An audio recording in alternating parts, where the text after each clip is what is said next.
All right, let's go to the top 100 list here. We'll start off with guys that are ranked too high among the first 32 picks. And Traps, I'll start with you. Who was someone on the list of 32 there who you thought, I don't know if he's going to go that high when it's all said. This is not going to be too popular, but mine's Jordan Davis, the defensive tackle, nose tackle from Georgia. He has flashed a little bit more as a pass rusher, but I was a guy that was not very big on Derek Brown from Auburn going inside the top 10 2 drafts ago. Like, I just think that we've kind of had an indirect conversation here about positional value and should a center go in the top 5, and quarterbacks, because of their value, will ultimately go really high, like inside the top 10 or even the top 5 in almost every draft.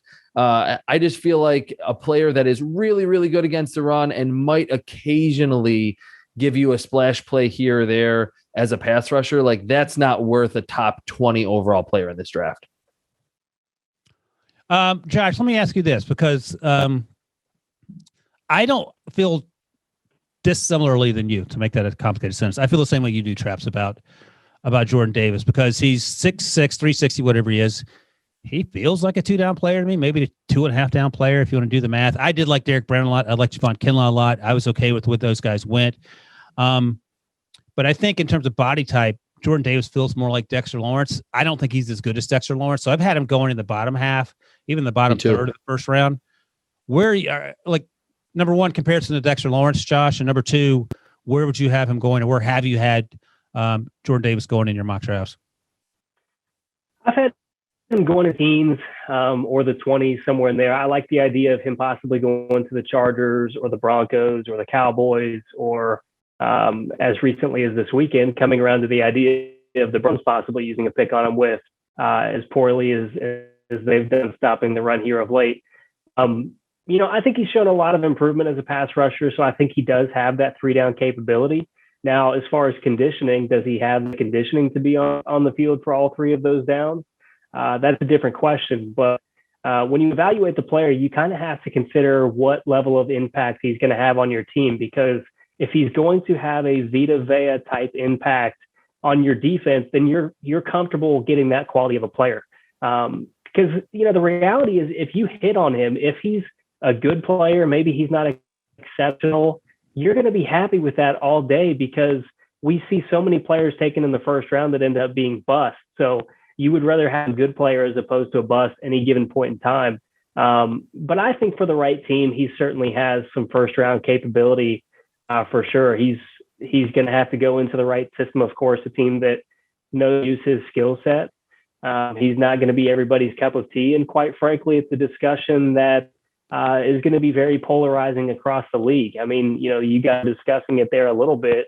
The idea of taking kind of a nose tackle. I mean, we're talking about the pass rush ability, but at the end of the day, he's more of a run stuffing type defensive tackle.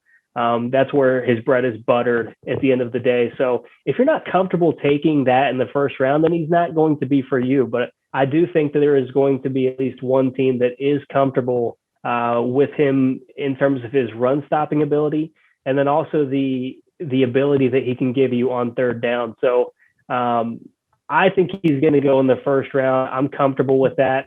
But at the end of the day, I understand the discussion that maybe he's not for everybody. Yeah, looking at some recent drafts, you mentioned Vita Vea. He went 12th overall, and that's exactly where Vita Vea should have gone. I don't like Jordan Davis at 12. Deron Payne went 1 pick afterward, 13th. What were you going to say, Traps? No, I was going to say he's going to the Baltimore Ravens. He just feels like a Baltimore Ravens type of defensive lineman. Like, they like those oversized players in the trenches. Brandon Williams is getting up there in age. Calais Campbell is like 36 years old? Like, they eventually have to kind of reinvigorate that defensive line with some youth. He just feels like a Baltimore Ravens, like late 20s pick for me in April.